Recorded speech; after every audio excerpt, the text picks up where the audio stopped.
माँ जी, नंद जी कॉलेज की तरफ से ट्रिप पर गई हैं और अर्पित जी भी काम के सिलसिले में 2 दिन के लिए बाहर गए। सुबह जो मैंने नमकीन चावल बनाए थे, हम क्या वही खा लें?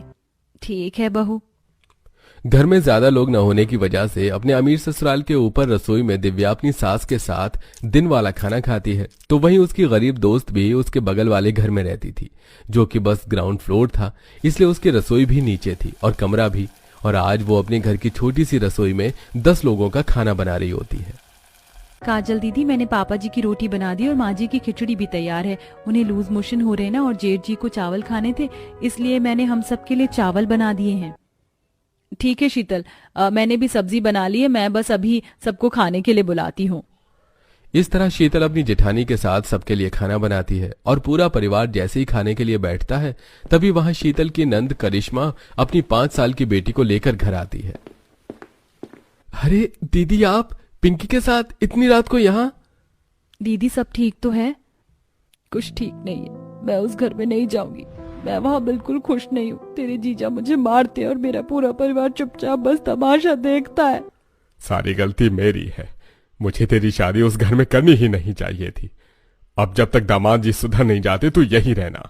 मेरी बेटी का रो रो कर बुरा हाल हो गया है, वैसे भी इसका बीपी लो रहता है। बहू, तू अपनी नंद के लिए जरा नींबू पानी बना कर ले आ। इस तरह एक दोस्त अमीर होने के बाद भी अपने छोटे से ससुराल के परिवार में 2 लोगों का खाना बनाने से भी परेशान थी, तो वहीं उसी के बगल में घर में नीचे गरीब दोस्त अपने बड़े से परिवार के लिए 10 तरह का खाना बना रही थी। समय यूं ही बीतता है और एक दिन। यार भाभी, मुझे तो लेट हो रहा है, मुझे जितना खाना था मैंने खा लिया। खाना खाना नहीं होता तो तुम इतने बर्तन क्यों गंदे करती हो? कटोरी में मटर कौन निकालता है भला? और अचार के लिए भी तुमने अलग से प्लेट निकाला है।